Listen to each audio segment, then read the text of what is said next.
Good morning everyone. आज हम लोग केमिस्ट्री के इम्पोर्टेंट टर्म्स एटॉमिक स्ट्रक्चर के बारे में देखेंगे। जैसे कि आप लोग एटम और मॉलिक्यूल्स के बारे में ऑलरेडी फेमिलियर हैं, ऑलरेडी जानते हैं। मॉलिक्यूल्स सब्सटेंस का एक स्मॉलर पार्टिकल्स होता है और एटम उससे भी छोटा पार्टिकल्स होता है ना। और एटम को भी 3 ग्रुप्स में क्लासिफाइड किया गया है, वो है इलेक्ट्रॉन, प्रोटॉन एंड न्यूट्रॉन्स।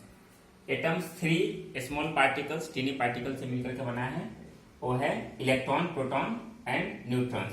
तो आज हम लोग इस 5 टॉपिक्स टर्म्स के बारे में देखेंगे। Atoms, electron, protons and neutrons by which atom are consist.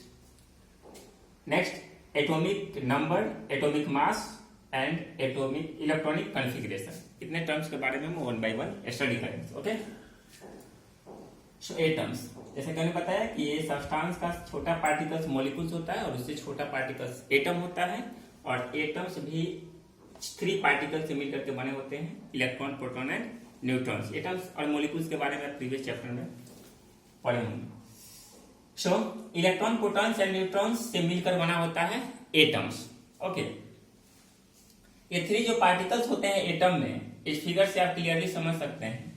ठीक है, इसमें से 3 पार्टिकल्स इलेक्ट्रॉन, प्रोटॉन और न्यूट्रॉन्स, जिसमें से प्रोटॉन और न्यूट्रॉन्स न्यूक्लियस के अंदर लाइज करते हैं। इलेक्ट्रॉन्स इस सेल में, आउटर सेल में मूव करता है। ठीक है, जैसा कि इस फिगर से देखा था, इसी तरह से किसी एटम की स्ट्रक्चर होती है। इससे पहले थोड़ा सा हम चार्ज के बारे में स्टडी कर देंगे। ये जो 3 पार्टिकल्स होते हैं, जिसमें इलेक्ट्रॉन पे नेगेटिव चार्ज होता है, प्रोटॉन पे पॉजिटिव चार्ज होता है, ठीक है, और न्यूट्रॉन पे कोई चार्ज नहीं होता है।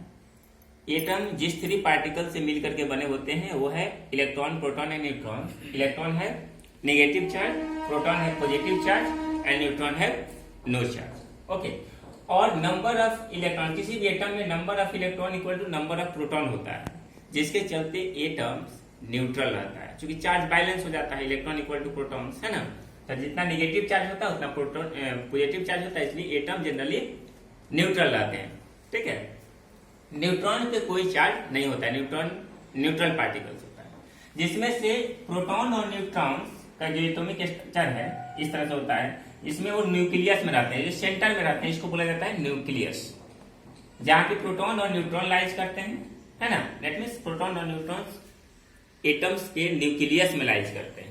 और ये जो ऑर्बिट दिखाई दे रहा है बहुत सारा सेल, इसको सेल बोलते हैं या ऑर्बिट बोलते हैं, इसमें इलेक्ट्रॉन मूव करते हैं। ठीक है, इस सेल का हम लोग नाम एक तरह से देते हैं K11, इस तरह से इसको नेमिंग किया जाता है। तो इस आउटर सेल में इलेक्ट्रॉन मूव करते हैं। तो सारे एटम के साथ इस तरह का स्ट्रक्चर होता है।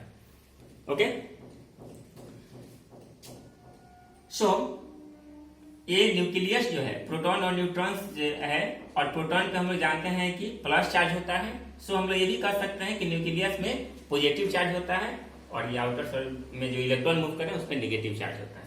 ठीक है, अब अगला टर्म्स है एटॉमिक नंबर क्या होता है। ठीक है, एटॉमिक नंबर, किसी भी एटम में number of protons, number of proton, ये कहलाता है एटॉमिक नंबर, जिसको हम लोग जेड से डिनोट करते हैं। ठीक है, नंबर ऑफ प्रोटॉन किसी भी, जैसे मान लेते हैं सोडियम, सोडियम का एटॉमिक नंबर 11 होता है। इसलिए 11 होता है, इसमें नंबर ऑफ प्रोटॉन जो है 11 होते हैं। तो किसी भी एटम्स में नंबर ऑफ प्रोटॉन जो होगा वो इसके एटॉमिक मास को डिनोट करेगा। या हम लोग ये भी कह सकते हैं नंबर ऑफ इलेक्ट्रॉन भी एटॉमिक मास को डिनोट करेगा, क्योंकि number of proton equal to number of electron होता है। लेकिन कब? जनरल कंडीशन में, जब वो न्यूट्रल रहेगा। क्योंकि एक चीज याद रखना है कि जब एक एलिमेंट दूसरे से रिएक्ट करते हैं तो उसमें एटम का इलेक्ट्रॉन ही पार्टिसिपेट करता है, जो बाहर में रहता है ना। तो जब वो जनरल कंडीशन में न्यूट्रल नहीं रहेगा तो इलेक्ट्रॉन कम ज्यादा हो सकता है। इसलिए न्यूट्रल एलिमेंट्स में, एटम्स में, है ना, उसके इलेक्ट्रॉन भी एटॉमिक नंबर को डिनोट कर सकते हैं। तो किसी भी एटम में नंबर ऑफ इलेक्ट्रॉन्स या number of protons, that is called atomic number. ठीक है, ये होते हैं एटॉमिक नंबर। एक चीज याद रखना है कि किसी भी एटम्स में number of electron equal to number of proton होगा, लेकिन न्यूट्रॉन कभी कभी वेरी कर सकता है। न्यूट्रॉन्स की नंबर कभी कभी वेरी हो सकती है, जो कि हम लोग एटॉमिक मास में देखेंगे इस चीज को। ठीक है, तो क्लियर है कि एटॉमिक नंबर क्या होता है। उसी तरह से अगर कार्बन है कार्बन का एटॉमिक नंबर 6 है, that means number of proton इसमें 6 है। ठीक है, क्लोरीन एटॉमिक नंबर 17 होता है, that means number of proton equal to 17। Okay, next term है atomic mass. What do you mean by atomic मास?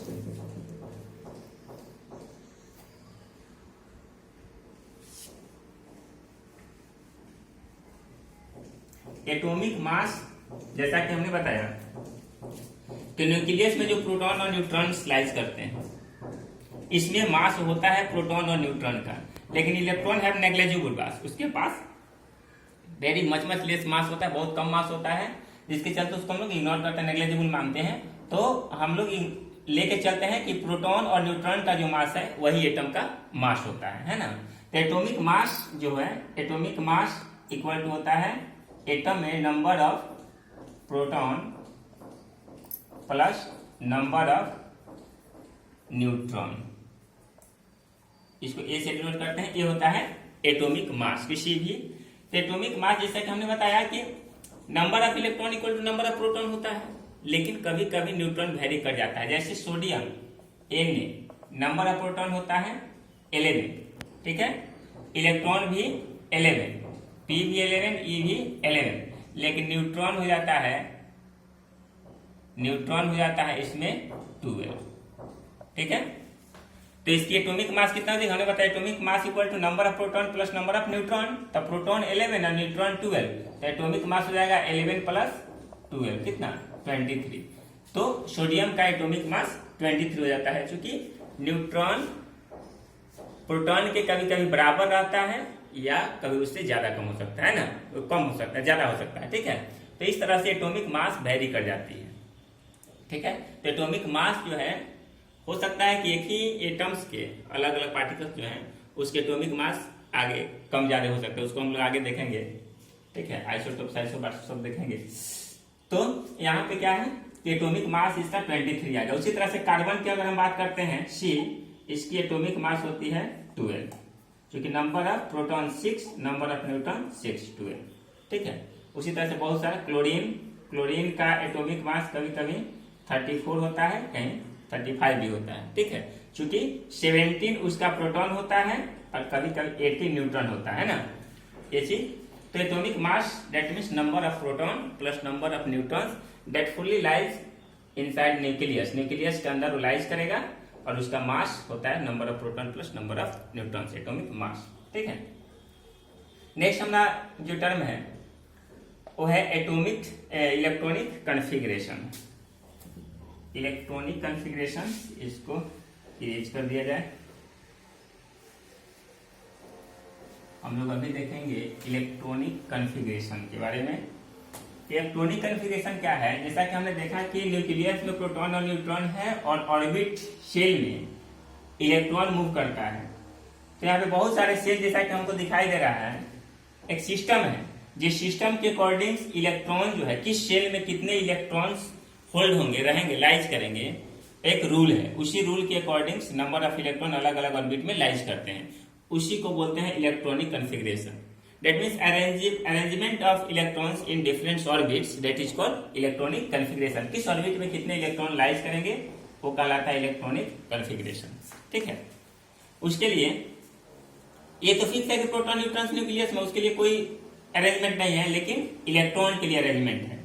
ये अलग अलग ऑर्बिट में, एक सिंगल ऑर्बिट में मूव करते रहते हैं, है ना, एक ऑर्बिट के इलेक्ट्रॉन दूसरे ऑर्बिट में नहीं जाते हैं। जिस तरह से सन के साथ उसके प्लैनेट जो है चारों तरफ सन के अराउंड मूव करते रहते हैं, उसी तरह से इलेक्ट्रॉन भी न्यूक्लियस के अराउंड मूव करते रहता है। यहाँ पे एक सेंट्रीपिटल फोर्स लगता है, जो कौन लगाता है, न्यूक्लियस लगाता है। उसके पास तो पॉजिटिव चार्ज है, इलेक्ट्रॉन के पास नेगेटिव चार्ज है, तो उसी फोर्स के चलते इलेक्ट्रॉन अपने ऑर्बिट में मूव करते हैं। जस्ट लाइक सन, जो प्लैनेटरी मोशन होता है, सन के अराउंड प्लैनेट मूव करते रहते हैं। ठीक है, उसी तरह से यहाँ भी इलेक्ट्रॉन एक फिक्स ऑर्बिट में मूव करते रहेगा। ठीक है, तो किस ऑर्बिट में कितने इलेक्ट्रॉन मूव करेंगे, वो एक फॉर्मूला है 2n²। ठीक है, जहाँ पे n नंबर ऑफ ऑर्बिट को डिनोट करता है। जैसे let us consider n first orbit हम कंसीडर करते हैं, तो 2 × 1 का स्क्वायर फर्स्ट ऑर्बिट में। ठीक है, l k इसको 1 2 3 4 ऐसे मान सकते हैं। सेकेंड ऑर्बिट में 2 × 2 का स्क्वायर, थर्ड ऑर्बिट में 2 × 3 का स्क्वायर, फोर्थ ऑर्बिट में 2 इंटू 4 का स्क्वायर, डेट मीन्स ये 2 हो जाएगा, 8 हो जाएगा, 18 हो जाएगा, 32 हो जाएगा। फर्स्ट ऑर्बिट में मैक्सिमम 2 इलेक्ट्रॉन ही होल्ड हो सकता है, सेकेंड ऑर्बिट में मैक्सिमम 8 इलेक्ट्रॉन, थर्ड में 18, फोर्थ में 32। इस तरह से आगे भी हम बढ़ सकते हैं अगर ज्यादा एटॉमिक नंबर होगा तो, ठीक है। लेकिन एक कंडीशन है कि लास्ट ऑर्बिट में ज्यादा से ज्यादा 8 ही इलेक्ट्रॉन रह सकते हैं, उससे ज्यादा होल्ड नहीं हो सकता है, ठीक है। जैसे एक दो को हम लोग देख लेते हैं। एन सोडियम एटॉमिक नंबर 11, ठीक है, एटॉमिक नंबर 11। ये 11 इलेक्ट्रॉन किस तरह से अरेंज जाएंगे? फर्स्ट ऑर्बिट के में कितने जाएंगे? हमने क्या देखा है, सब मैक्सिमम इलेक्ट्रॉन 2 लाइज कर सकते हैं। सेकेंड में ज्यादा से ज्यादा 8 रख सकते हैं, 8 हमने रख दिया। 8 to 10 हमारे पास 1 इलेक्ट्रॉन रखा, क्योंकि सोडियम का एटॉमिक नंबर 11 है, तो ये चले जाएंगे लास्ट ऑर्बिट में, ये चले जाएंगे लास्ट ऑर्बिट में। इस तरह से इलेक्ट्रॉन अरेंज हो जाएगा। जैसे यहाँ पे हम मान लेते हैं कि ये मेरा के सेल है, तो यहाँ पे 2 आया, यहाँ पे 8 आया, यहाँ पे 1 आया, ठीक है। इस तरह से इलेक्ट्रॉन ऑर्बिट में अरेंज होते हैं, ठीक है। उसी तरह से अगर कार्बन को लेते हैं, सी फर्स्ट ऑर्बिट 2, इसका एटॉमिक नंबर होता है 6, तो फर्स्ट ऑर्बिट 2, उसके बाद 4 to 6। चूंकि सेकेंड ऑर्बिट में मैक्सिमम 8 इलेक्ट्रॉन्स रह सकते हैं, तो हमारे पास 4 इलेक्ट्रॉन है, तो 4 इलेक्ट्रॉन्स रहेंगे, ठीक है। लेकिन अगर मान लेते हैं कैल्शियम का एटॉमिक नंबर होता है 20, ठीक है। फर्स्ट ऑर्बिट 2, 8, उसके बाद थर्ड ऑर्बिट में कितना रहते हैं? ज्यादा से ज्यादा 18। यहाँ पे ध्यान देने की जरूरत है, थर्ड ऑर्बिट में 18 रहते हैं। मेरे पास इलेक्ट्रॉन कितना बचा है? 8 to 10, 8 इलेक्ट्रॉन्स और बचा हुआ है, ये तो चला जाएगा इसमें। कैल्शियम 2, 8, 10, सॉरी कैल्शियम का 20 होता है ना, तो यहाँ पे तो बच जाएगा कितना? 10 इलेक्ट्रॉन और बच रहा है, तो ये जाएगा यहाँ पे 8 और यहाँ जाएगा 2। चूंकि लास्ट ऑर्बिट में हमने बताया कि 8 से ज्यादा इलेक्ट्रॉन नहीं जा सकते। अगर हम 10 रख देते हैं तो लास्ट ऑर्बिट मेरा हो जाएगा, है ना। तो यहाँ पे 2 डालेंगे और ये 2 लास्ट में जाएगा, है ना। इस तरह से हम लोग अरेंज कर सकते हैं इलेक्ट्रॉन्स को इन ऑर्बिट्स में, ठीक है।